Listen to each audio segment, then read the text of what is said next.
Bonjour à tous, vous écoutez la Balado Légendaire, cette émission de balado-diffusion où on parle de jeux vidéo et de geekitude avec passion. C'est ce qu'on a dit justement en entrée, mais ça c'était disponible juste pour les gens qui regardent live. Donc si vous écoutez en version différée, tant pis. Too bad for you.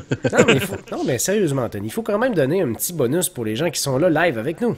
C'est vrai, Tommy a raison. Oui, puis c'était un beau live. Anthony Gravel et Kevin Cormier, vous êtes mes amis avec moi cette semaine. Vous avez passé une belle semaine? Anthony? Pas super. Ouais, j'ai une belle semaine. Pas tout le gaming que tu aurais voulu faire? Non, j'aurais aimé ça avoir plus de temps. Semaine après semaine, écoute, comme je dis, il faudrait 48 heures dans une journée. Puis, ou travailler une journée sur deux, ça serait vraiment fantastique. Je suis bien d'accord avec toi. Peut-être un jour. Si je deviens président, je vais faire... si je deviens premier ministre, je vais tout changer ça. Ouais. C'est bon. On s'en reparlera. Kevin, de ton côté, ça va? Ouais, une semaine satisfaisante. Pour ma part, oui. Oui, je suis quand même satisfait. Semaine de gaming. T'as continué ton aventure de Bloodborne, à ce que je peux voir? Oh que oui. Oui. Oh que oui. Et c'est le sujet de ta critique ce soir. Yes. Parfait. T'as joué aussi à Omega Quintet et Majora's Mask, la version 3DS, hein? Oh mon Dieu, tu viens vraiment de dire ça. Oui, écoutez, j'ai joué à Majora's Mask pour la première fois de ma vie. Oh mon Dieu, je l'ai dit. J'avais jamais joué. Oui, ben, j'avais pas de 64 quand j'étais jeune. OK. J'avais emprunté Ocarina of Time avec la console à un de mes amis pour que je puisse le faire, mais je l'avais pas fait pour Majora's Mask. Fait que là, j'ai commencé à jouer pour la première fois. Même c'est correct. Mais C'est merci. correct. C'est un jeu difficile en plus. Est-ce que tu avais joué à d'autres jeux de la franchise de Zelda? Je les ai toutes faites. Ok, mais pas Majora's Mask. C'est ça, exactement. C'est un des plus difficiles, moi je trouve, là, avec Zelda 2 là, au NES, là, qui est très dur aussi. Hein. Ben effectivement, c'est très différent. Hein. Déjà, en partant le début, j'étais un petit peu déstabilisé. J'étais comme, mon Dieu, il me semble que c'est pas exactement comme les autres Zelda. Non. Mais ouais, c'est particulier, mais jusqu'à maintenant, j'aime ça. Bon, parfait. Anthony, toi, les jeux qui ont retenu ton attention cette semaine, le très épique Xenoblade Chronicles 3D. Oui, ben ça ressemble beaucoup à la semaine dernière. J'ai joué beaucoup avec ma 3DS encore une fois à Xenoblade Chronicles 3D. J'ai eu un problème hier soir, par exemple. Je l'ai branché sur mon lit, puis quelques heures plus tard, je suis retourné, puis il était en train de vraiment chauffer, mais extrêmement beaucoup. Puis ma 3DS en protection, c'est comme fermé. Alors, j'ai comme perdu une partie. J'étais comme 2-3 heures plus loin que où est-ce que j'étais. Donc ça, c'était quand même très difficile. Je venais de faire beaucoup de grinding, comme on dit. Donc, c'était quand même frustrant. Mais puis je sais pas trop qu'est-ce qui est arrivé en fait avec ma 3DS, honnêtement. C'est vraiment très étrange. Mais attention, peut-être avec ceux qui ont la New, mettez pas ça sur votre lit. Non, c'est peut-être pas la meilleure idée. Ce qui est un bon conseil aussi pour n'importe quel appareil électronique. C'est parce que le lit, ça empêche les appareils de respirer. Exact. Les couvertures emmagasinent la chaleur, font surchauffer l'appareil encore plus et accentuent le problème jusqu'à ce que ça s'arrête. Merci Spider-Per de nous suivre sur Twitch. C'est très, très gentil. Merci Office Waterboy de hoster ta chaîne sur la nôtre. C'est vraiment apprécié. Bon, on va finir par le dire, ce maudit mot-là. J'ai aussi fait une après-midi de gaming samedi avec des amis de mon ancienne succursale où je travaillais la semaine juste avant parce que j'ai changé d'endroit de travail depuis une semaine. Et puis, on avait planifié ça, une soirée, une après-midi en fait de Mortal Kombat. Fait que de 3 heures l'après-midi jusqu'à 8-9 heures, on a joué à ça. Puis on a quand même bien aimé. Mais j'avoue que des fois, on changeait de jeu parce que c'est le fun les jeux de combat, mais à un moment donné, tu te tannes, je trouve. Puis il n'y a pas tant de contenu que ça. Donc, oui, on aimait ça, se battre, puis on était super compétitifs. Mais une petite dose à la fois. À un moment donné, c'est qu'on fait le tour au bout d'une heure, 1h15. Là, généralement, là, tout le monde a eu le temps de jouer quelques matchs, puis c'est suffisant parce que on se cachera pas qu'un combat dans Mortal Kombat, c'est pas super long non plus. Non, exact. Non, en effet. Puis sinon, essayé tous les bonhommes. Ouais, exact, c'est ça qui est un peu dommage. Puis je trouve qu'il y en a beaucoup qui ont été annoncés que je sais pas trop où ils sont, probablement qui sont un petit peu débarrés ou qui vont être débloquables avec de l'argent. Je sais pas honnêtement. J'ai pas fait tout le tour du jeu encore. Mais ouais, je trouve qu'il manque un peu de contenu dans ce jeu-là. Et sinon, j'ai joué aussi hier avec beaucoup d'amis. Après la partie d'hockey, on a joué à Borderlands The Anthem Collection en coop. couch co-op à 4. Donc ça, j'en avais parlé déjà la semaine dernière. C'est vraiment le fun quand tu as un jeu le fun comme celui-là pour faire du co-op. C'était vraiment une belle expérience. Puis je pense que j'ai peut-être vendu le jeu à quelques amis. Ouais, puis justement, vois-tu, le couch co-op, c'est le sujet de ma chronique ce soir en moi. Parce que moi, de mon côté, durant la semaine, j'ai joué à Drive Club encore, j'ai joué à Xenoblade Chronicles aussi. Mais ce qui a retenu mon attention, c'est une grosse fin de semaine de gaming avec des amis. Donc, on a évidemment sorti un maximum de jeux en multi, puis je vais vous faire un listing des jeux, une liste des jeux qui ont retenu mon attention plus que d'autres parce qu'on a vraiment eu du fun. On n'a pas joué à Borderlands, mais on a joué à plein d'autres jeux là, qui des fois peuvent être surprenants. Vous allez voir ça tantôt. Sinon, Anthony, c'était pas mal ça. Hein? Ouais, c'est beau. Ouais, moi, ça fait le tour pour ma semaine. J'aurais aimé ça mettre plus de temps dans autre chose. Parce que, honnêtement, j'ai vraiment hâte de recommencer à Twitcher parce que là, je suis que sur ma 3DS pratiquement. Puis sinon, quand je joue sur ma console, c'est comme avec des amis, alors je partage pas trop ça. Mais ouais, j'ai hâte de passer à autre chose. Oui, effectivement. Première chronique de la soirée, je pense que Kevin, on va y aller avec toi. J'aimerais que tu commences à nous parler d'un jeu qui est bien intéressant, qui s'intitule Bloodborne. C'est paru il y a environ un mois, peut-être un peu plus, et exclusivité chez Sony. Un jeu qui s'inscrit dans la ligne, dans la même lignée que j'ai oublié le titre. Il y a Demon's Souls et Dark Souls. Merci les gars, j'avais complètement oublié. Et puis, ça a l'air assez le fun, hein? Ben, en fait, c'est plus que le fun, mais, parce qu'il y a quand même un mais, c'est pour des consommateurs avertis. Donc, pour ceux qui n'ont jamais essayé Demon's Souls et Dark Souls, en fait, c'est une série qui est développée par From Software, qui est très, très, très difficile. J'exagère peut-être avec un trait de trop, là, mais en fait, c'est que ça pourrait être facilement considéré comme les jeux les plus difficiles de notre époque. Oui, c'est rien comparable aux jeux de Nintendo dans le temps, là, mais reste que le niveau de difficulté est assez élevé. La première des choses, c'est pourquoi le niveau de difficulté est aussi élevé. Impossible de changer la difficulté. Donc, la difficulté, voici, quand vous commencez le jeu, voici la difficulté auquel vous avez le droit. Si ça ne fait pas votre affaire, eh bien, passez tout simplement votre chemin. C'est la seule option qui s'offre à vous. Et je vous dirais même que si jamais vous trouvez que le jeu n'est pas assez difficile, il y a ce qu'on appelle le New Game Plus qui relève encore les niveaux de difficulté. Mais c'est le seul choix. Et l'autre chose qui fait en sorte que c'est aussi difficile, c'est que c'est impossible de mettre le jeu sur pause. Oh, donc, ok, non. En fait, c'est trouvez-vous un coin où est-ce que vous savez que vous n'aurez pas d'ennemis qui vont vous attaquer, et à ce moment-là, faites ce que vous avez à faire si jamais vous avez quelque chose à faire. Mais autrement, non, il y a des ennemis qui peuvent vous attaquer en tout temps et vous ne pouvez pas mettre le jeu sur pause. Donc, bon. Ça relève aussi le niveau de difficulté. Qu'est-ce qu'il y a de spécial dans Bloodborne que les autres de cette franchise-là n'ont pas? Ben, en fait, c'est qu'il n'y a aucun jeu, je crois, présentement, qui est aussi gratifiant que Bloodborne. C'est vrai, je suis d'accord. Aussitôt que vous battez un boss, même un simple ennemi, lorsque vous le rencontrez la première fois, une fois que vous réussissez à le battre, vous êtes satisfait. Vous êtes content parce que celui-ci, ce simple ennemi, ce simple lambada, ben, il peut vous tuer si jamais vous ne faites pas attention. Et les boss, ben, c'est encore plus. Donc, c'est vraiment le fait que vous sentez qu'il y a un bon challenge, puis si jamais vous réussissez à réussir ce challenge-là, ben, vous êtes vraiment heureux de votre coup, finalement. Sinon, ben, ce qui diffère par rapport à la série auparavant, donc Demon's Souls et Dark Souls, c'est facile de faire des comparaisons parce que le système de combat est exactement le même. Okay. La seule différence par rapport au reste, c'est que cette fois-ci, on veut que vous portiez à l'attaque, contrairement à l'autre série qui était plus portée sur la défense.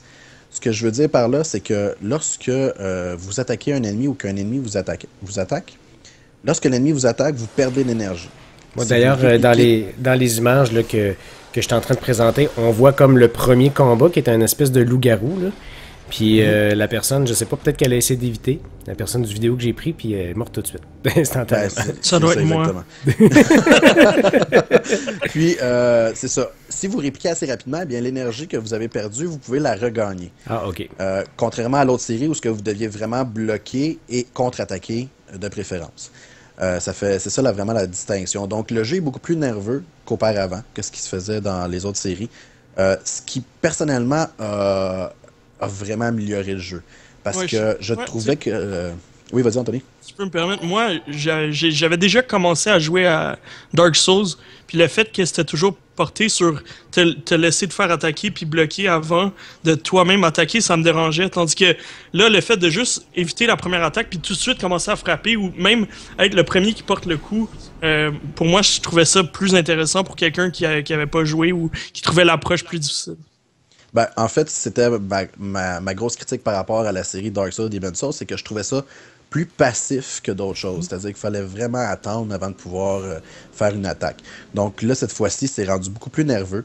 On attaque de façon constante. Il faut toujours faire attention à ce qu'on appelle sa barre de stamina, sa barre d'énergie, en fait, pour s'assurer qu'on peut encore éviter ou attaquer sans que l'autre réplique puis qu'on finisse par se faire tuer. Sinon, la particularité également dans ces jeux-là, c'est que vous devez collecter quelque chose pour leveler votre personnage, donc pour qu'il monte de niveau au final. Puis, si jamais vous décédez, bien, vous devez retourner à l'endroit où vous étiez pour tenter de récupérer cette monnaie, si on veut, qui vous permet d'upgrader. Donc, si vous n'y arrivez pas, eh bien, vous perdez absolument tout. Donc, ça rend la stratégie, des fois, ça rend les joueurs beaucoup plus nerveux. Parce que lorsqu'on est rendu avec beaucoup de monnaie, si jamais on la perd, ben, la frustration se met en place. Puis là, on veut y aller le plus rapidement possible parce qu'on connaît le chemin. Mais si on va trop rapidement, c'est sûr et certain qu'on se fait tuer. Ouais, mais c'est vraiment difficile. Puis il faut prendre le temps de bien faire les choses, si je comprends bien. Hein? Oui, tout à fait. Si jamais vous décidez de rusher, si on veut, oubliez ça, vous allez quasiment vous faire tuer, à moins de connaître le jeu dans ses simples recoins. J'ai vu quelqu'un je pense que c'est sur YouTube, le compléter en 1h30. Oui, ben en fait, la personne qui l'a fait a triché. Ah! C'est qu'en fait, il existe un bug dans le jeu qui permet de... C'est un peu compliqué. C'est que si tu te crées deux personnages, tu peux aller vendre les objets du premier pour faire en sorte que le deuxième, tu puisses le monter de niveau. Fait que le gars, ce qu'il a fait, en fait, c'est qu'il a monté son personnage à un niveau tellement élevé qu'après ça, tout ce qui lui restait à faire, c'est d'aller battre les monstres. Puis, c'est un glitch qui a été corrigé, je pense, depuis ce temps-là. Hein? Je sais pas si le glitch a été corrigé, mais je sais que c'était pour se faire. Là. Ouais. Mais bon, jusqu'à maintenant, personnellement, j'éprouve une certaine fierté à faire le jeu dans l'ordre des choses et correctement. Donc, j'ai réussi à tuer là, quand même. Je suis tout à fait sur le point de terminer le jeu. Et sincèrement, le niveau de difficulté est énorme, mais j'éprouve énormément de plaisir. Le jeu il est beau. Le coop est vraiment extraordinaire. C'est-à-dire que pour une fois, vous pouvez inviter de vos amis à jouer dans votre partie pour vous aider à éliminer des ennemis que vous trouvez trop difficiles, jusqu'à 2 joueurs que vous pouvez invoquer si on veut. Puis ça rend la partie encore plus intéressante. Personnellement, je n'ai jamais eu à le faire parce que j'ai pas assez de gens qui jouent à Bloodborne. Donc j'ai joué avec des simples inconnus. Mais c'est la première fois que j'ai vraiment l'impression que je joue avec du coop et que les gens sont vraiment là pour m'aider. Sont vraiment là pour ça. Ils sont pas là pour me nuire, ils sont vraiment là pour m'aider. Mais cette personne-là, je ne la connais pas. Mais sa mission à elle est vraiment venue dans ma partie pour m'aider. Donc ça rend la chose beaucoup plus intéressante. Mais il y a un côté négatif à ça. Il y a des gens qui peuvent embarquer dans votre partie pour tenter de vous tuer. Oh, c'est super. Hello! Donc, Puis, ce qui arrive, c'est que c'est la façon que ça fonctionne pour appeler quelqu'un pour qu'il vienne vous aider. Ben, au moment où vous faites cet appel-là pour que quelqu'un vous aide, bien, c'est plutôt l'inverse qui se produit. Donc, il y a quelqu'un qui embarque dans votre partie, mais lui, c'est pour vous tuer à la place. Donc, vous pouvez pas le savoir si la personne va venir dans votre partie pour vous aider ou pour vous tuer, jusqu'à temps que ça soit une belle petite surprise. Comme si le jeu n'était pas déjà assez difficile comme ça. C'est ça, exactement. Mais je te dirais que je me suis pas fait envahir tant que ça. Je pense que les gens qui envahissent, dans le fond, dans les jeux des autres parties, c'est parce qu'ils ont un niveau quand même assez élevé. Et c'est qu'à partir de ce moment-là, qui éprouvent du plaisir, c'est-à-dire ils ont fini le jeu et tout ça un petit peu trop facile. Donc ils se disent, ben à ce moment-là, on peut jouer joueur contre joueur, puis rendre la partie un peu plus intéressante. On a une question de Bencho Slice sur le chat de Twitch qui demande, est-ce que le partenaire doit être rendu au même endroit en mode solo pour t'aider à un certain niveau? C'est une très bonne question. En fait, la personne doit au moins avoir battu le boss pour pouvoir embarquer dans ta partie. Donc ça, je l'ai appris à mes dépens parce que j'ai essayé d'aider un de mes amis, puis je me rendais compte que je pouvais pas embarquer parce que il y avait un autre prérequis. Mhm. C'était que tu ne peux pas être à 10 niveaux en haut ou en dessous. Plus de 10 niveaux en fait, pour aller aider quelqu'un. Donc étant donné que j'étais trop avancé dans ma partie, j'étais rendu dans à peu près niveau 34. Lui et mon ami était seulement niveau 14. Je pouvais pas aller l'aider. Ok, parce que t'étais trop élevé. Contrairement à sa partie. Donc, il y a ça aussi avec lequel il faut faire attention. Puis, également, l'autre chose qui est importante, c'est que pour pouvoir embarquer dans la partie de quelqu'un d'autre, il faut acheter un objet. Vous ne pouvez pas le faire à partir du moment où ce que vous voulez. Ça prend un objet en particulier pour pouvoir le faire. Déjà, je vous dirais que aussitôt que vous allez commencer à jouer à ce jeu-là, vous allez vous rendre compte c'est quel objet qui est nécessaire. Mais je vous dirais que c'est trop prérequis là, pour pouvoir jouer avec quelqu'un. Bon, je comprends que tu as eu du fun. Et plus que du fun. Oui. Oui. J'ai vraiment adoré le jeu. En fait, n'importe qui, je pense que tout le monde se doit d'essayer ce jeu, s'il possède une PlayStation 4, bien entendu. Évidemment, oui. Et c'est à lui de décider si jamais le jeu il l'aime ou non, mais il pourrait passer à côté de quelque chose qu'il pourrait tout simplement adorer. S'il l'aime pas, ben c'est facile, il le met de côté tout simplement. Mais si jamais il l'aime, il va passer énormément de temps. Ça faisait énormément de temps que je n'avais pas passé autant d'heures sur un jeu, pour être honnête. Ça vaudrait la peine de soit l'emprunter à un ami pour faire le test à la maison ou simplement passer dans une boutique pour faire la location. Aussi, c'est une option qu'on oublie encore aujourd'hui.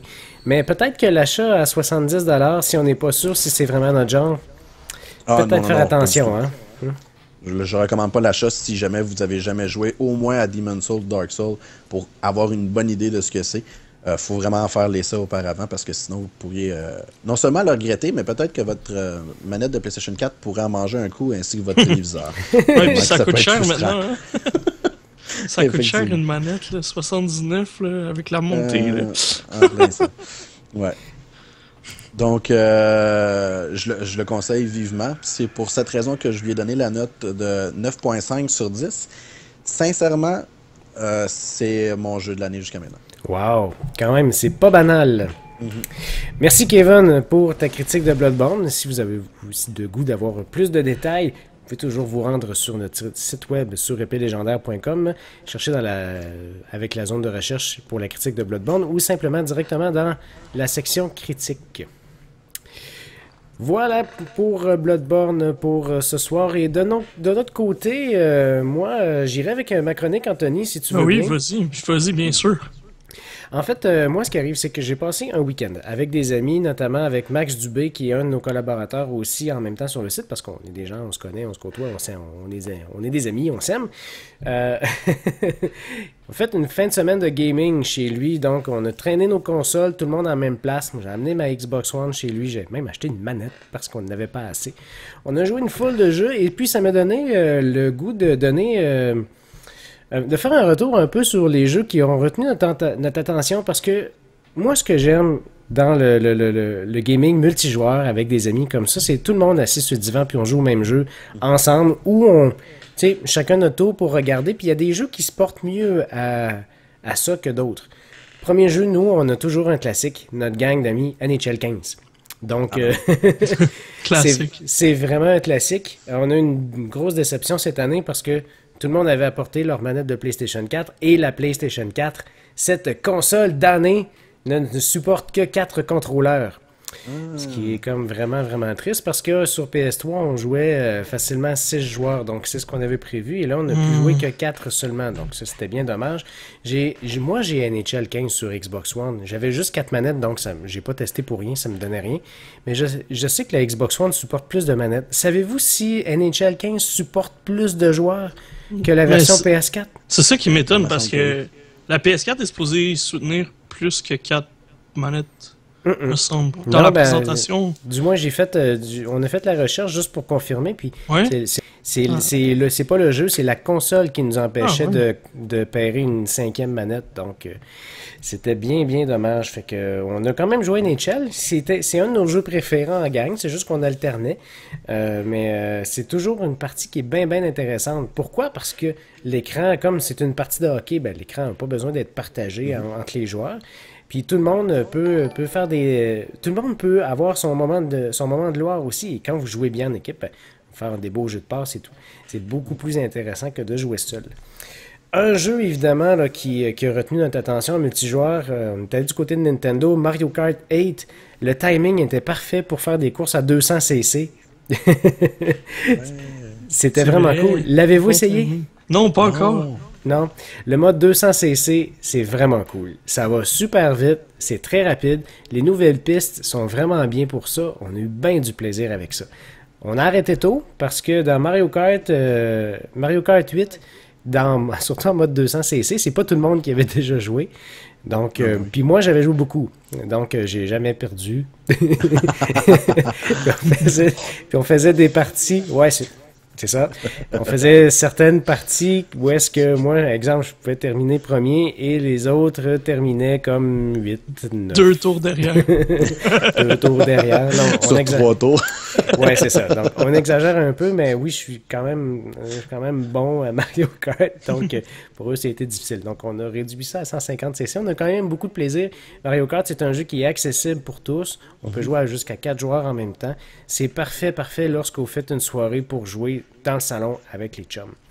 Chez Nintendo, on a joué à Super Smash Bros. Aussi. Ça, c'est un jeu que tout le monde a pu jouer parce qu'on peut jouer jusqu'à 8 joueurs, l'édition sur Wii U. C'est un des champions pour le couch gaming.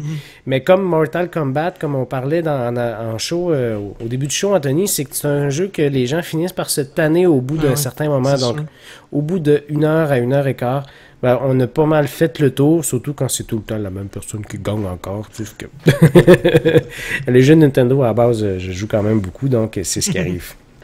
Mais on a eu beaucoup de plaisir à Super Smash Bros. Aussi. C'est vraiment un jeu qui se porte très bien pour jouer en multijoueur local.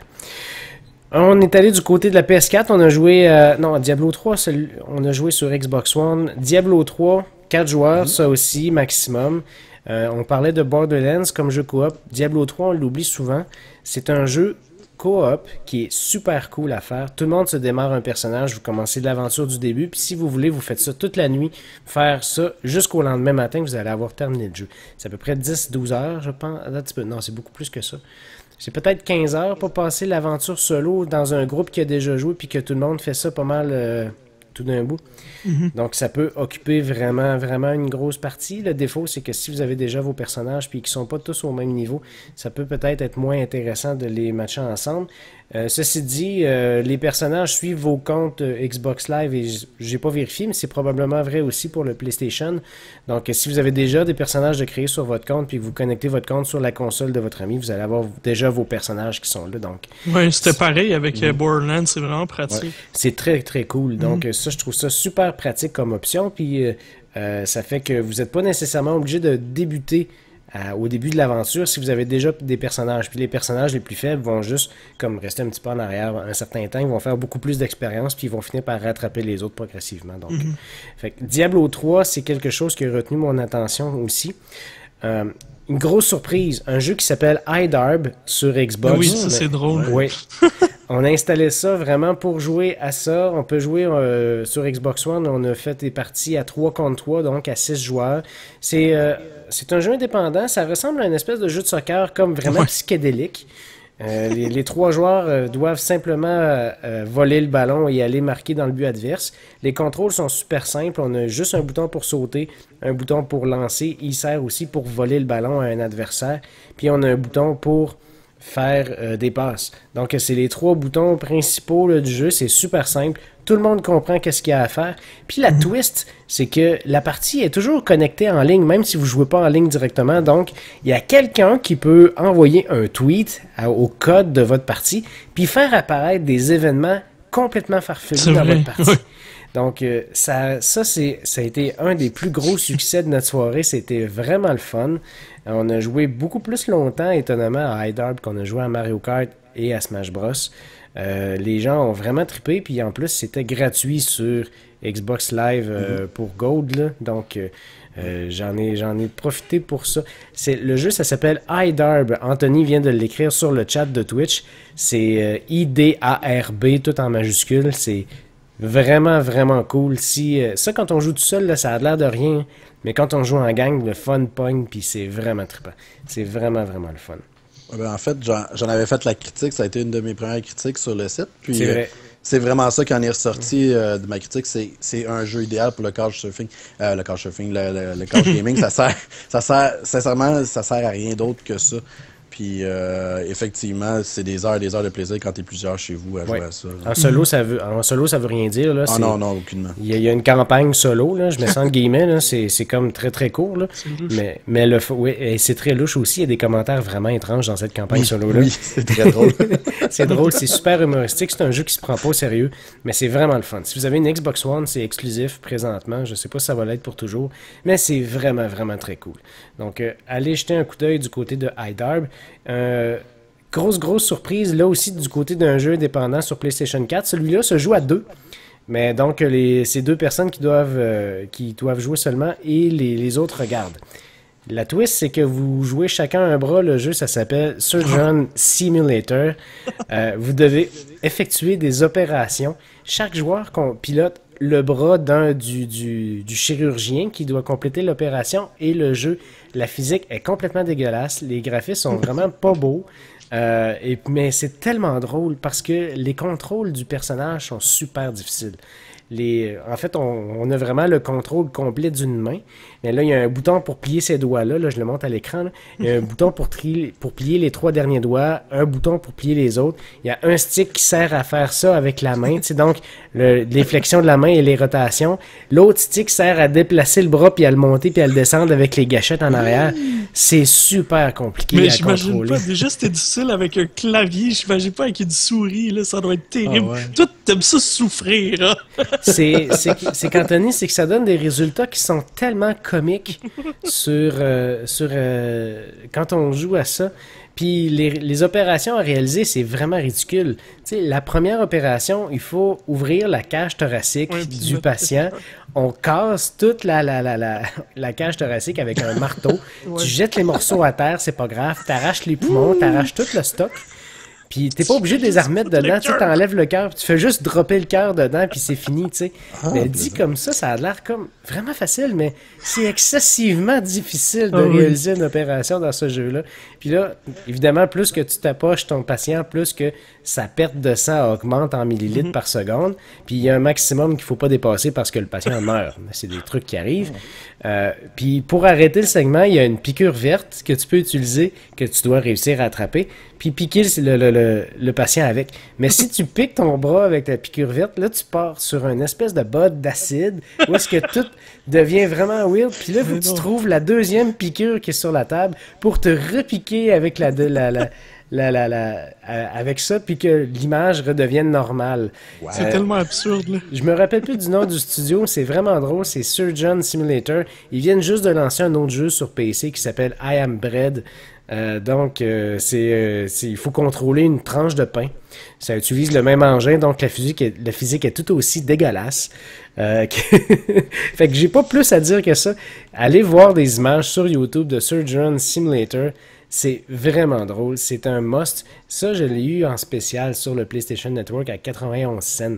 C'est une vraie blague. C'est le jeu qui m'a procuré le plus de plaisir pour un jeu que j'ai payé, là, que j'ai mis de l'argent, qui m'a procuré le plus de plaisir.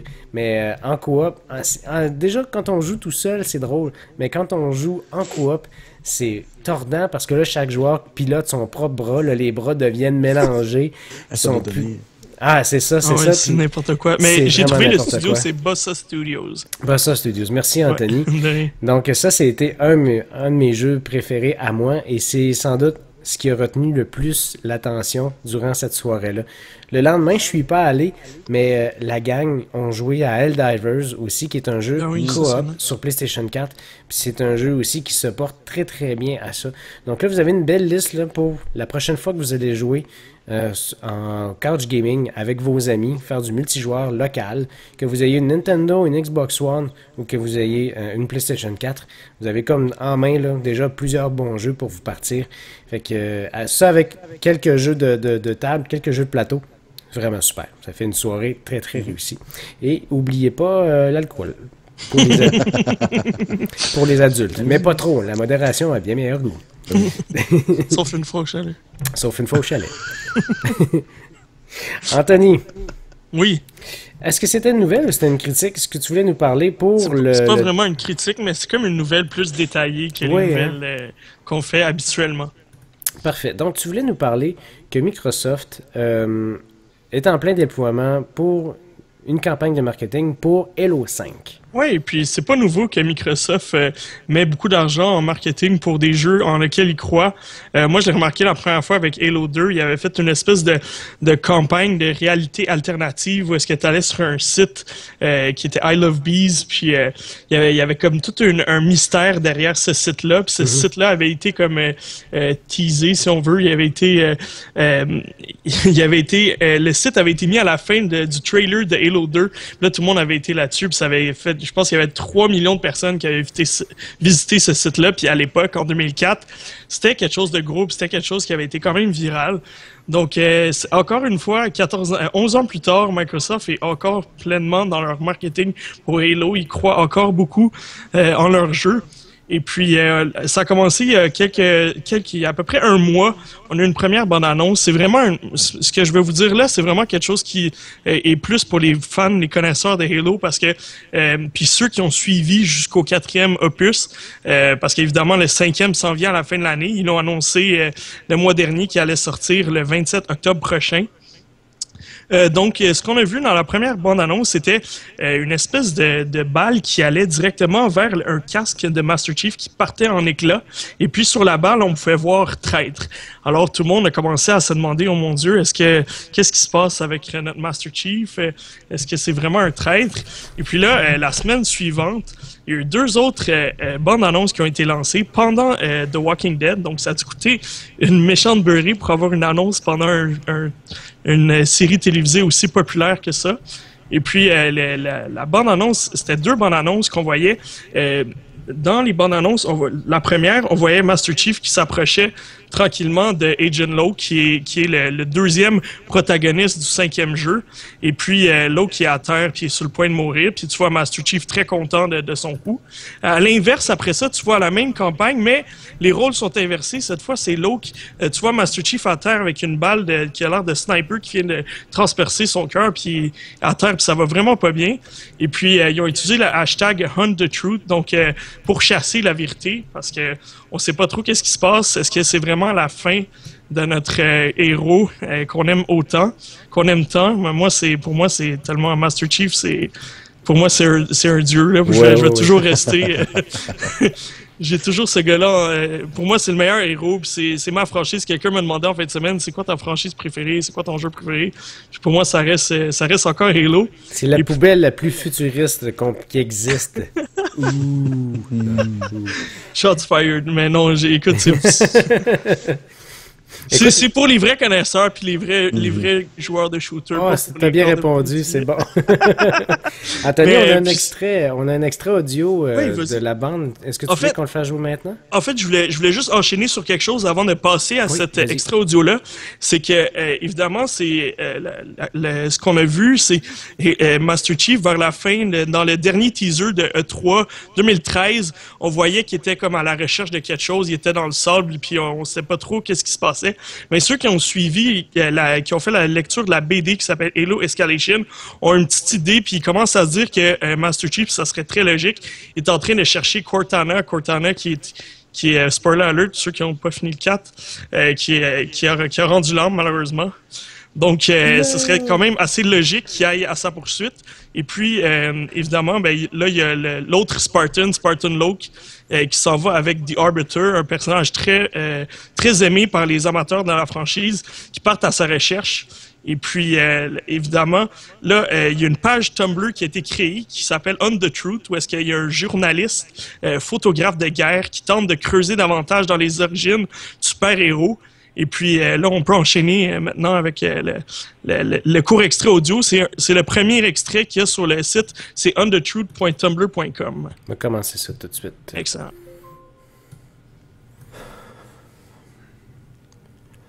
When you're a war journalist, you see a lot of horrible stuff. All the stories I've done, I've seen the absolute worst of humanity. But I've also gotten to see the best. 6 years ago, I saw him, the greatest, most mysterious hero of our time, up close in action. I witnessed firsthand what he did that day, and it changed everything for me. Anyone listening to this knows exactly who I'm talking about. The guy who saved us. Saved Earth, saved mankind. Master Chief Petty Officer Spartan 117, whom we now know is simply the Master Chief. A few months ago, I was hired to do an in-depth profile on the Chief. Exclusive access, the whole thing. Since then, I've gotten to talk to a lot of people who claim they know the real Master Chief. The boy, the soldier, the hero, the traitor. See, I've always known where a story was going before it started. I'd known exactly the story I wanted to tell for years. The story all of us wanted to hear. Glossy, inspiring. The blockbuster hero biography. That's all this was supposed to be. But the truth isn't always that clean. When I pulled that first loose thread, something broke. Now everything is caving in, and I find myself stuck with all these ugly questions I never intended to ask. Fabricated histories? People who aren't who they say they are? Cover-ups of cover-ups? That steady drumbeat of theories that used to sound insane, now they don't seem so out there. And these disturbing rumors, reports of anomalies. Something big is happening in deep space, and I can't even corroborate a single fact about one man's life. It's clear to me now. I can't fix the pretty story, but maybe I can break the ugly one. For the first time in my career, I can honestly say I don't know the shape of where this is going. And in fact, the possibilities have me lying awake at night, but I believe we all deserve to know the real story. We need to know where this leads. I know I do. So I find myself back at the beginning. Who is the Master Chief? Where does he come from? And is he keeping us safe? Join me as I hunt the truth about the Master Chief. Pas mal cool, hein? Ouais, c'est ça. Je trouve ça malade qu'ils ont pris la peine de faire ça, une espèce de journal. Puis pour les fans, c'est du bonbon, là, parce que on va revoir dans l'enfance. Ils font le gars, il fait des interviews avec des personnes qui auraient connu Master Chief plus jeune. Puis là, à un moment donné, il tombe sur une incongruité. Puis là, il dit, écoute, ça se peut pas. Puis là, il découvre des vérités qui sont pas très belles. Alors, oui, c'est vraiment, c'est un journal qui est vraiment le fun à suivre jusqu'à maintenant. Il y a 5 épisodes. Le 5e est sorti ce matin. Donc, pour les amateurs de la franchise, là, c'est vraiment un bon moment. Puis sinon, si vous voulez, une bonne page pour les gens qui sortent beaucoup de théories sur qu'est-ce qui se passe en ce moment avec le prochain Halo, la page YouTube de Halo Follower, qui est excellente, qui a des gars qui s'y connaissent vraiment très bien, qui manquent aucun détail, qui ont lu les livres, qui ont lu les bandes dessinées. Donc, ouais, allez suivre cette page-là, puis on va attendre. Moi, j'attends la sortie du jeu 27 octobre. J'ai hâte au E3 de voir s'il y aura plus de détails, puis si on va voir plus de séquences de la campagne solo. Ah, je pense que oui. Je pense que oui, mais c'était très intéressant. Merci d'avoir partagé ça avec nous, Anthony. Et je vais essayer d'y penser, de serrer le segment audio dans le podcast, parce que sinon, ça va faire un gros trou. Parce que j'y ai pas pensé, mais quand tu m'as demandé de faire jouer l'extrait, j'ai pas pensé que vous l'entendriez pas de votre côté. Non. Donc, vous irez voir la version vidéo, ça c'est sûr que ça va être dedans. C'est bon. Première nouvelle pour la soirée, les amis, on tombe dans l'actualité. Je peux pleurer déjà. On va y aller avec une nouvelle très triste. Ok, là, c'est le moment plate de l'épée légendaire. Le jeu Silent Hills, qui devait être dirigé par Hideo Kojima et Guillermo del Toro. Le projet est annulé. Officiellement annulé, confirmé par Konami 1, 2, 3, go, on pleure. Ça sert à rien de vivre. Non, ça sert à rien. C'est vraiment triste, c'est bien dommage, mais c'est quelque chose qu'on voyait venir depuis un certain temps. C'est vrai. Avec les chicanes entre Kojima puis Konami, avec une interview que Del Toro a donnée durant le week-end qui nous a permis vraiment d'avoir l'information comme quoi que ce projet-là était annulé et la réaction officielle aujourd'hui de Konami. Donc, Konami disent qu'ils sont toujours prêts à développer la franchise de Silent Hill, mais que le projet embryonnaire de Silent Hill, qui était développé par Guillermo del Toro, ne sera pas continué malheureusement. Donc, c'est terminé. Si vous n'avez pas eu l'occasion de tester PT, le Playable Teaser sur PlayStation 4, dépêchez-vous de faire le téléchargement parce que le 29 avril, ce sera retiré du PlayStation Store. Les deux nouvelles vont ensemble, c'est très important. Donc, moi, je l'ai téléchargé. J'ai fait ça vite, moi aussi. Ouais, donc, ratez pas l'occasion. Pour ça, c'est gratuit, surtout. Donc, cherchez PT sur le PlayStation Store, vous allez le trouver tout de suite. On va y aller dans le plus joyeux, à moins que vous aviez quelque chose à rajouter, les amis. Mais avez-vous remarqué, moi, la première chose qui m'est venue à l'esprit, ok, je comprends la petite guerre là, entre Kojima et Konami qui se présente présentement, mais avez-vous remarqué que c'est pas la première fois qu'un projet avec Del Toro est annulé? Ah oui, ça, je savais pas. Non, On dirait écoute, vas-y, j'ai pas remarqué. Il y a quelques années, il y a quand même pas si longtemps que ça, il y avait un projet de jeu qui s'appelait Insane, qui était censé voir le jour, puis finalement qui est jamais venu. Donc, c'est la deuxième fois qu'il se met dans un projet, puis qu'encore une fois, ça fait un peu patate. Donc, c'est autre chose qui m'est revenu à l'esprit quand j'ai entendu ça. Est-ce que ça aussi, ça porte malheur, faire un projet avec Guillermo del Toro? On souhaite que non, mais c'est sûr que En fait, j'ai l'impression que c'est peut-être une coïncidence là, dans ce cas-là. Ouais, mais sans doute. Sans doute. Et on l'espère aussi. Que Del Toro n'apporte pas cette difficulté-là supplémentaire au développement d'un jeu, mais il y a déjà plusieurs, il y a tellement de jeux qui se font annuler, souvent des noms qu'on n'entend même pas parler. Je pense simplement que Silent Hills a été présenté beaucoup trop tôt dans le développement de son projet et ça a titillé les gens et aujourd'hui, les gens vivent une très très grande tristesse et déception face à cette situation-là. À cause de ça, c'est très dommage, c'est bien dommage. Allons dans les nouvelles plus positives, le Dirt Rally, le jeu de course Dirt de cette franchise iconique. Ça fait un certain temps qu'on n'avait pas entendu parler chez Codemasters. Fait l'annonce officielle d'un nouveau venu dans cette famille qui s'appelle Dirt Rally et le jeu est disponible dès maintenant. Donc, en fait, c'est le Early Access. Donc, vous pouvez tester ça déjà disponible sur PC pour l'instant. L'accès anticipé est 34$ sur Steam. Donc, vous pouvez faire vous pouvez jeter un petit coup d'œil. Cet accès anticipé contient 17 voitures, 36 circuits répartis en 3 environnements, ce qui donne l'équivalent de un jeu qui était sur PlayStation 3 qu'on a parlé récemment, Gran Turismo 5, démo. De quoi ça? Codemasters? Non, mais Dirt Rally avec... Ouais, Prologue. Merci, j'ai dit démo, mais c'est Prologue. C'était pratiquement un démo aussi. Prologue, c'est le vrai mot. Donc, Gran Turismo Prologue, ça me fait penser à ça. Êtes-vous content de revoir Dirt Rally? Ben, c'est le fun, honnêtement, parce que ce style-là de jeu de course, il n'y en a pas tant que ça. Par contre, je suis surpris que Codemasters travaille là-dessus en même temps qu'ils font le prochain F1 Racing Game. Donc, ils font F1, on a parlé il y a 2 semaines. Oui, c'est F1 la 2015. semaine dernière. On a parlé la semaine dernière, puis F1 2015 est presque terminé. Il paraît... attends un petit peu, je vais aller voir la nouvelle qu'on avait. Mais ça va paraître, c'est à paraître très très bientôt, il me semble. Donc, c'est le 9 juin, donc probablement que ce jeu-là tire à sa fin du développement. Il y a peut-être déjà une équipe qui a commencé à travailler sur Dirt, là, donc c'est pour ça. Donc, ou peut-être qu'on a grossi les rangs chez Codemasters aussi. J'ai pas vérifié, mais je suis pas très familier avec le studio pour être franc, mais je suis quand même surpris. Je pensais pas qu'il était gros au point de faire 2 jeux comme ça. Ouais, moi aussi. Mais si ça vous intéresse, c'est déjà disponible sur Steam, pas Team, sur Steam, en Early Access, en accès prioritaire. Connaissez-vous Patrice Désilet, les amis? J'espère que oui. Oui. Patrice Désilet, le créateur de la franchise Assassin's Creed, qui a quitté Ubisoft dans un très grand fracas aussi, tout aussi reconnu pour ça. présente pour la première fois depuis toutes ces années-là son premier projet plutôt indépendant. Il avait travaillé sur des trucs à l'époque chez... là, vous allez devoir me rappeler. J'ai de la difficulté avec ma mémoire ce soir. Après, Tu cherches quoi? le studio où est-ce qu'il travaillait. Il a travaillé chez THQ après. Merci, chez THQ, c'est ce que je cherchais.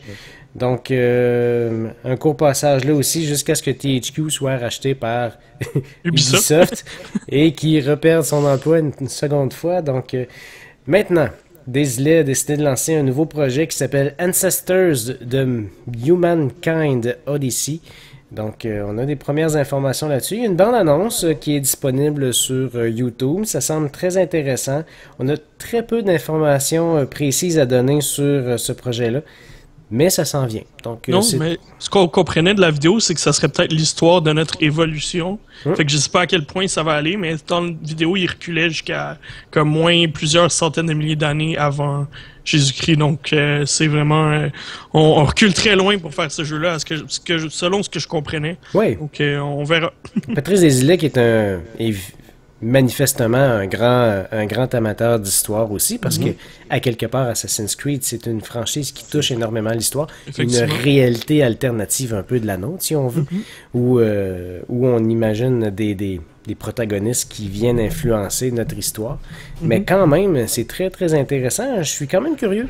Je suis curieux parce que Patrice Désilets est quand même le créateur d'une des plus grandes franchises et l'une des plus lucratives aujourd'hui. Donc, lorsqu'il se lance dans un nouveau projet, de par son passé, c'est tout de suite très intéressant à suivre.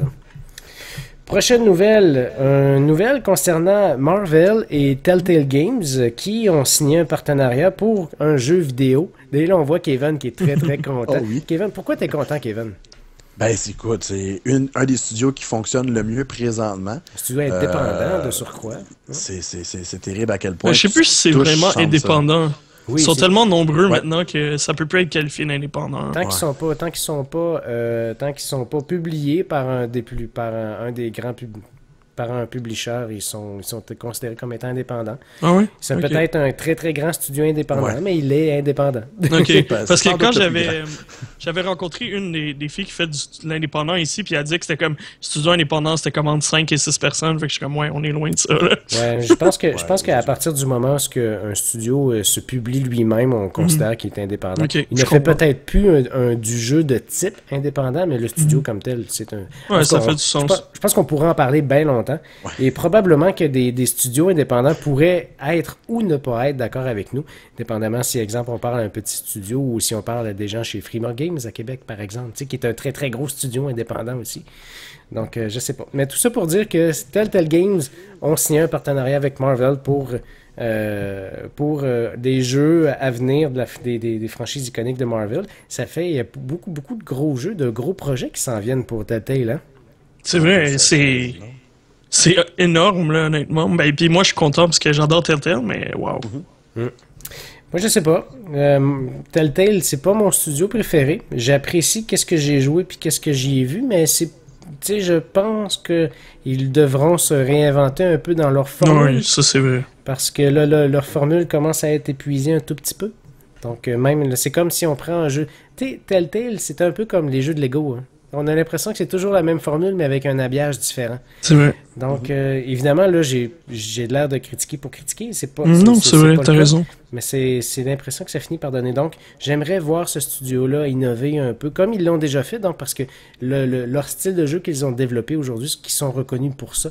Donc, c'était innovant, c'était quelque chose de nouveau. J'aimerais les voir innover ou au moins évoluer dans ce style-là, mais de manière plus prononcée que ce qu'on voit présentement. Même curieux de voir qu'est-ce qu'ils vont réaliser avec Marvel. Des jeux de super-héros, il n'y en a pas eu énormément dans le passé. Il n'y en a pas eu il y en a eu plusieurs, mais pas de très très bons tout le temps. C'est des bons. Ouais, on a eu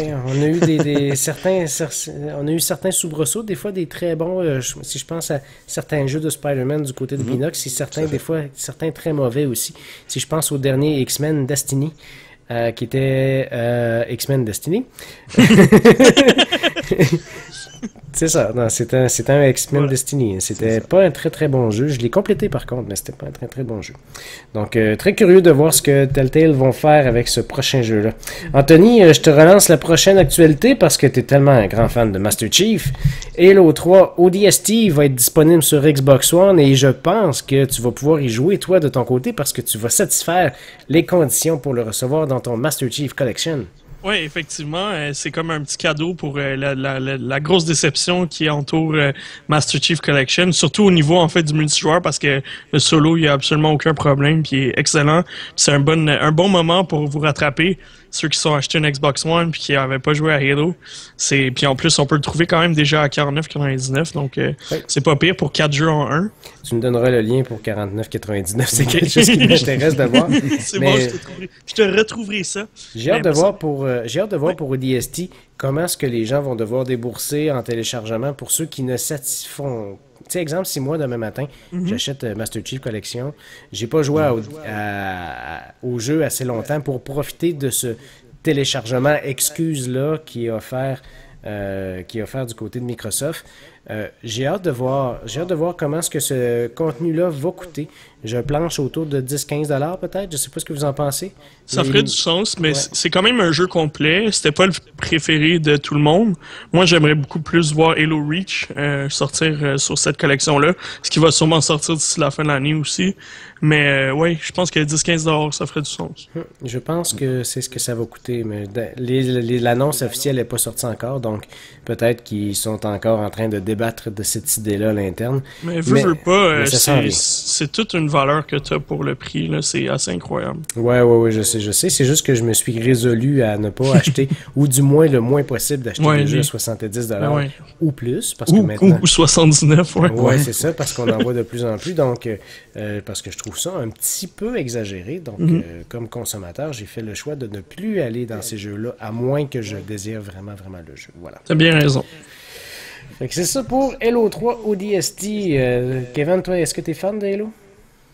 Non. Non, ben ça règle la question. C'est pourri les deux, je suis vraiment déçu.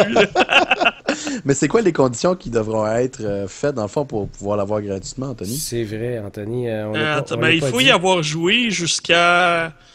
avant une certaine date, la date exacte, attends, je vais regarder sur l'article, mais il disait ceux qui ont joué au titre depuis son lancement jusqu'à aujourd'hui. Donc aujourd'hui, j'assume, et la journée que le jeu, que l'article a été écrit étant le 23 avril. Mais je pense qu'il y avait une date, mais c'était comme le 1er avril ou quelque chose comme ça, ou le 15 avril. Là. Je me rappelle plus, j'arrive pas à retrouver l'information, mais aussitôt qu'on va tomber dessus, on va vous le dire, évidemment. Et puis, dans tous les cas, il faut y avoir joué quand même dans les premiers mois du jeu là, pour avoir droit à ça.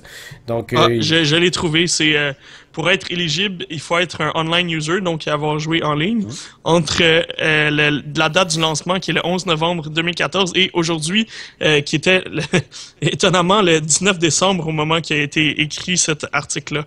Pour vrai, comment ça que la nouvelle est sortie maintenant? Je comprends pas. Ok. Je suis un petit peu confus parce que je viens de voir l'article d'IGN, l'article original.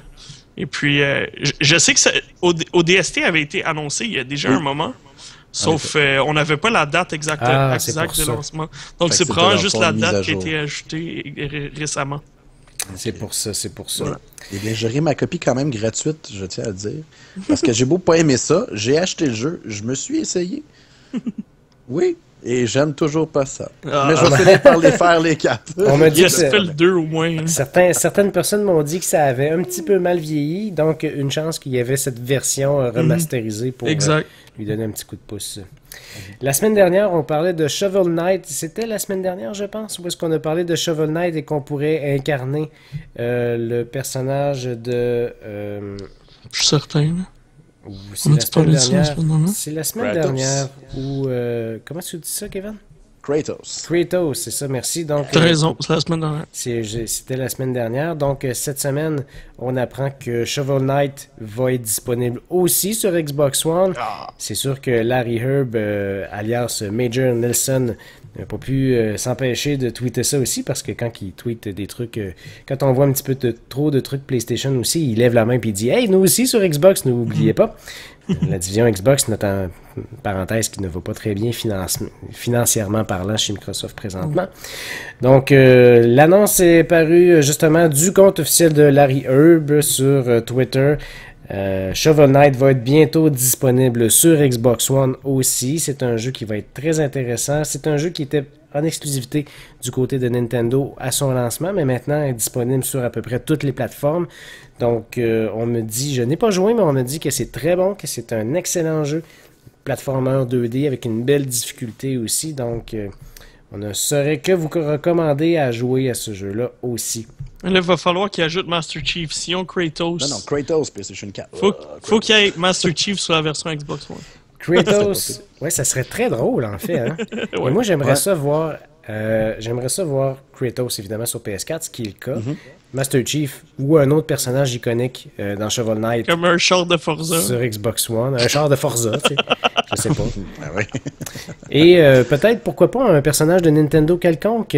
Dans Shovel Knight, un personnage de Link ou un autre personnage comme ça. Link, ça serait bon. Il y en avait pas déjà? Il me semble, je sais pas, je me souviens pas bien. Mais écoute, il me semble que non. Peut-être que je me ferai reprendre sur le chat de Twitch, mais il me semble que non. Donc, j'ai hâte de voir. J'aimerais voir la même chose du côté de Nintendo et du côté PC, ben, il n'y a pas de personnages iconiques, juste PC, donc tant pis pour vous. À moins qu'il y ait Gabe.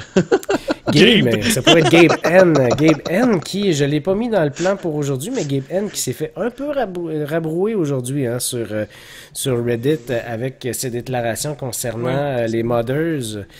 Est-ce que vous avez suivi le dossier? Je ne l'ai pas mis au plan malheureusement, donc j'ai pas de synthèse de fait. Mais pour faire une histoire courte, il va y avoir maintenant les modders vont pouvoir être rémunérés directement sur Steam. Donc, on ne parle plus de quelque chose de gratuit. Et je pense qu'il va y avoir une vérification à savoir si c'est des modders officiels et les modders non officiels ne seront comme plus permis. Puis on va leur couper un peu les vivres et l'espace. Ce qui est plate, c'est qu'au niveau des modders sur PC, c'est ce qui fait la force du gaming sur PC, c'est justement d'avoir la possibilité d'installer des mods, puis que des gens créatifs qui font ça chez eux, tu sais, qui font pas ça pour monétiser la patente, soient capables de distribuer ça à tout le monde. Puis là, ben, on a une grosse compagnie comme Valve, qui normalement est aimée par les joueurs, qui là, se met un petit peu vient mettre des bâtons dans les roues de tout ça. Donc, j'ai hâte de voir comment est-ce que ça va aller au niveau de ce dossier-là. Donc, évidemment, on peut tout prendre ça avec des pincettes. Des fois, ça glisse vite sur Reddit, ça part très rapidement. C'est pas long. Mais les gens, j'ai quelques amis qui sont très PC Master Race, dont les gens de chez Honte, Anthony, tu sais, Charles et sa gang. Ben oui. Et eux étaient vraiment pas heureux. Donc, aujourd'hui, ils étaient pas très contents. Ouais, d'ailleurs, il a publié une photo où est-ce qu'on avait une espèce d'émeute, où est-ce que tous les gens avaient tout jeté leur stock au complet de Valve, tous les jeux, puis les consoles, puis tout ça, puis ils faisaient brûler ça dans le milieu d'une place publique, puis tout le monde criait après l'affaire. 1700 jeux virtuels. C'est une image vraiment forte, j'ai trouvé ça très drôle. D'ailleurs, je pense que je vais faire un tour sur Facebook pour aller télécharger l'image pendant que je vous parle pour vous montrer ça. C'était tellement parfait comme image. Je vais essayer de faire ça rapidement parce que je dois quand même télécharger l'image. Ce qui n'est pas évident de télécharger puis d'après ça de la mettre en ligne pour vous présenter ça.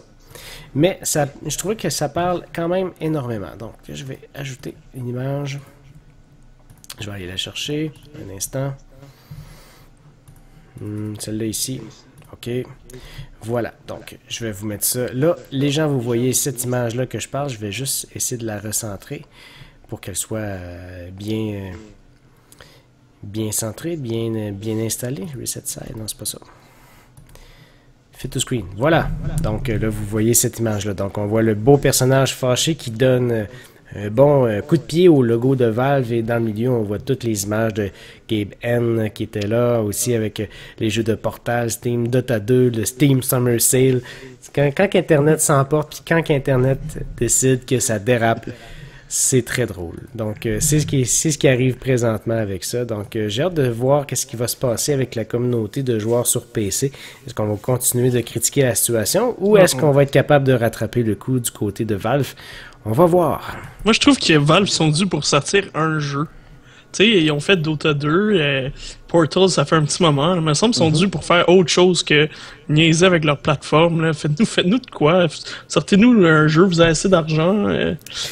Il y a tellement de franchises que tout le monde attend là-bas. Là. Left 4 Dead, Half-Life. Arrêtez de niaiser, puis faites de quoi. Half-Life 3. Les gens attendent ça. De quoi tu parles?